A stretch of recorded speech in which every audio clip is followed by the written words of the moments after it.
Si Doli makan duriannya sampai ngantuk gitu. Hahaha. Wah, itu ada buah durian yang jatuh, guys. Wih, mantap. Nah, itu dia, guys, buah duriannya. Wih, baunya udah keciuman sampai ke sini. Ini duriannya lumayan besar. Tadi sepertinya arah jatuhnya di sini.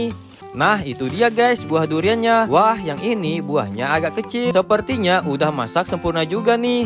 Ini aku mau buka durian yang besar tadi, guys. Wih, warna daging buahnya menggoda banget, guys. Ini aku mau kasih si Doli dulu, guys. Si Doli ini memang suka buah durian. Mirip banget dengan si Opet, guys. Hahaha. Isinya tebal banget, guys.